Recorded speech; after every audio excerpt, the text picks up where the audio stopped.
జై శ్రీమన్నారాయణ. సుందరకాండలో నందనవనములో ఉన్నటువంటి దేవతలాగా భాసిస్తూ ఉండేటటువంటి అశోకవనములోని సీతమ్మను చూసి హనుమంతుడు చాలా రకాలుగా పరిపరి విధాలుగా ఆలోచిస్తూ ఉన్నాడు. ఏ సీతమ్మ కోసమైతే కోట్లాది వానరులందరూ అన్ని దిక్కుల్లో వెతుకుతూ ఉన్నారో ఆ సీతమ్మను నేను చూడగలిగాను. సీతమ్మను అపహరించినటువంటి రావణుడు ఆ శత్రువు యొక్క శక్తిని కూడా నేను పరిపూర్ణముగా పరిశీలించాను. లంకనంతటా కూడా సంచరించి అన్ని విషయాలు నేను గమనించాను. అయితే ఇప్పుడు యుక్తం సమాశ్వాసయితుం, సీతమ్మను ఓదార్చటమే మొట్టమొదట నేను చేయవలసినటువంటి పని. రాముని కోసం పరితపిస్తూ ఉండేటటువంటి తస్య అప్రమేయస్య సర్వసత్వదయావతః, అంతులేని పరాక్రమము సర్వభూతదయ కలిగినటువంటి తన పతి శ్రీరామచంద్రుని కోసం పరితపిస్తూ ఉండేటటువంటి సీతమ్మను నేను ఓదార్చాలి. దుఃఖమంటేనే కష్టమంటేనే తెలియనటువంటి సీతమ్మ దారుణమైనటువంటి దుఃఖాల పాలయ్యింది.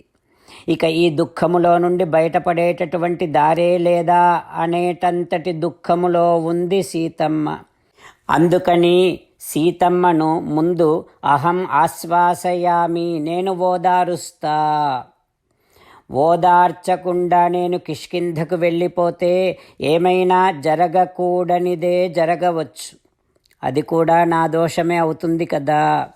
నేను సీతమ్మను ఓదార్చి కిష్కింధకు వెళ్ళి అప్పుడు సమాశ్వాసయితుం న్యాయ్యః సీతాదర్శనలాలసః, సీతమ్మను చూడాలి చూడాలి అని ఉవ్విల్లూరుతూ ఉండేటటువంటి రామభద్రుణ్ణి ఓదారుస్తా. అయితే ఇప్పుడు సీతమ్మను ఓదార్చాలంటే మరి ఈ రాక్షసులు ఉన్నప్పుడు నేను మాట్లాడకూడదు. కథం ను ఖలు కర్తవ్యం, మరి ఇప్పుడు నేనేం చెయ్యాలి? ఈ రాత్రి గడిచే లోపల నేను సీతమ్మతో మాట్లాడాలి. లేదంటే ఈ సీతమ్మ ప్రాణాలతో ఉండటం అనేటటువంటిది సందేహమే. సరే, ఒకవేళ నేను సీతమ్మతో మాట్లాడకుండా వెనక్కి వెడితే రామభద్రుడు అడుగుతాడు, హనుమా సీత ఏమన్నదయ్యా, నా కోసం ఏమైనా నా సీత చెప్పిందా అని రాముడు అడిగితే నేనేం చెప్పగలను? ఇప్పుడు సీతమ్మతో మాట్లాడకుండా వెడితే రాముడికి నేనేం చెప్పలేను కదా. సీతతో మాట్లాడకుండా వెనక్కి వెడితే రాముడికి కూడా కోపం వస్తుంది నా మీద. అందుకని సీతమ్మను ఓదార్చకుండా వెళ్ళకూడదు. సీతమ్మను ఓదార్చకుండా వెడితే కిష్కింధకు వెళ్ళి ఒకవేళ నేను యుద్ధానికి సన్నద్ధం చేసి రామసుగ్రీవులను సైన్యాన్నంతటినీ ఇక్కడికి తీసుకొని వస్తే, ఒకవేళ అప్పటికే సీత మరణిస్తే మొత్తం కార్యమంతా కూడా నిష్ఫలమవుతుంది కదా.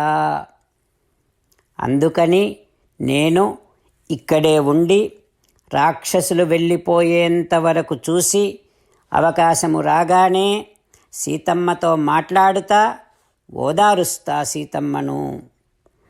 అయితే నేనొక అల్పుడను, అందులోనూ నేనొక కోతిని. వాచంచ ఉదాహరిష్యామి మానుషీం ఇహ సంస్కృతాం, సీతమ్మతో సామాన్య మానవులు మాట్లాడేటటువంటి సంస్కృతమైన శుద్ధమైన భాషలో నేను అమ్మతో మాట్లాడుతా అని హనుమ నిర్ణయం చేసుకున్నాడు.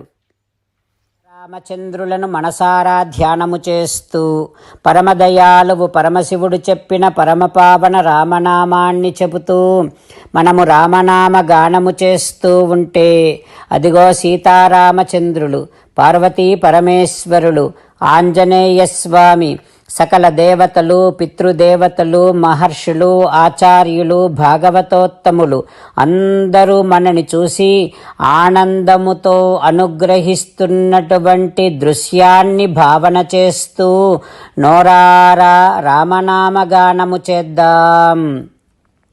రామ రామ దశరథ రామ, రామ రామ దశరథ రామ, హే హే రాజా రామ, హే హే రాజా రామా హే హే సీతారామా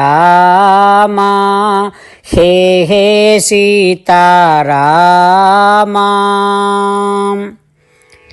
జై శ్రీమన్నారాయణ. భక్తులకు ప్రత్యేకమైనటువంటి విజ్ఞాపన. మీకు అన్ని విషయాలలో వెంటనే మంచి ఫలితాలు రావాలి అనంటే ప్రతిరోజు 1 నిమిషం వెచ్చించి నారాయణాస్త్రాన్ని చదవండి. ఇక మీకు తిరిగే ఉండదు. నారాయణాస్త్రాన్ని పొందడానికి మీరేం చేయాలంటే నారాయణాస్త్రం అనే వెబ్సైట్కి వెళ్ళి మీ పేరు, మీ ఈమెయిల్ ఇస్తే మీ ఈమెయిల్కి నారాయణాస్త్రం PDF వస్తుంది. అందులో ఒక రామాయణ శ్లోకం, ఒక గీతా శ్లోకం, ఒక విష్ణునామం ఉంటాయి. ఆ 3ంటిని కలిపి నారాయణాస్త్రం అంటాం. ప్రతి ఒక్కరికి వేరువేరు శ్లోకాలను ఇస్తున్నాం.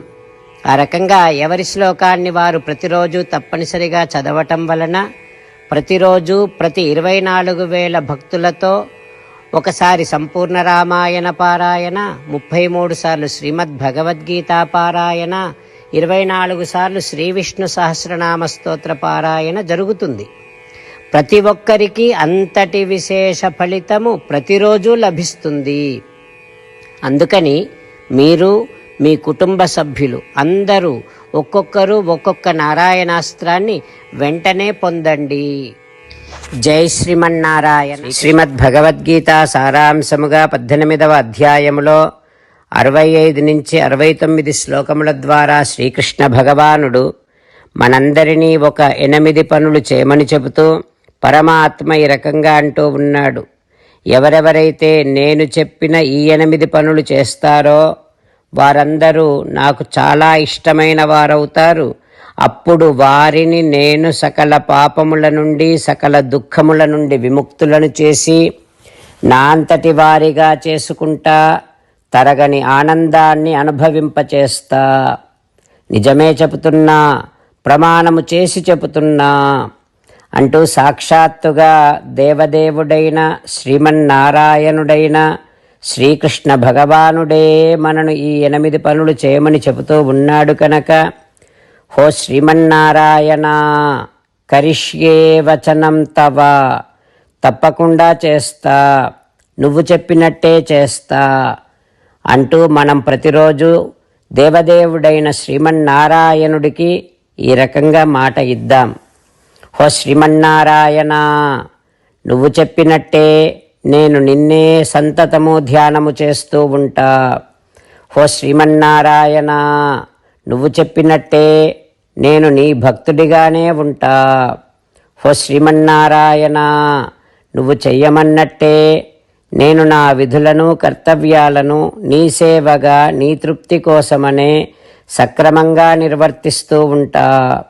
హో శ్రీమన్నారాయణ, నువ్వు చెప్పినట్టే నేను నీవాడిని అనే మహావిశ్వాసాన్ని సంతతము కలిగి ఉంటూ నా హృదయములో నీకే నమస్కరిస్తూ ఉంటా. హో శ్రీమన్నారాయణ, మామేకం శరణం వ్రజ, నన్నొక్కడిని మాత్రమే శరణు వేడుకో అని నువ్వే అన్నావు కనుక నేను నిన్ను ఒక్కడిని మాత్రమే శరణు వేడుకుంటా.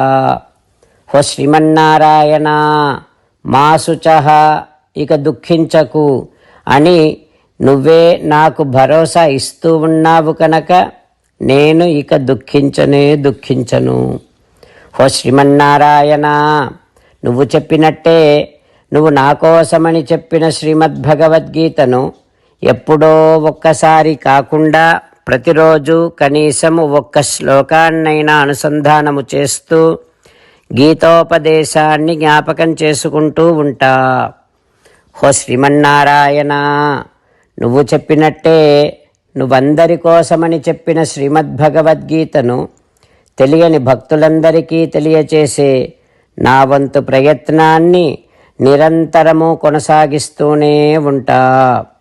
హో శ్రీమన్నారాయణ, నేను నువ్వు చెప్పినట్టే చేస్తా, నీకు నచ్చినట్టే ప్రవర్తిస్తా, నీకోసమే పని చేస్తూ ఉంటా. కరిష్యే వచనం తవ. సర్వం శ్రీకృష్ణార్పణమస్తు. జై శ్రీమన్నారాయణ.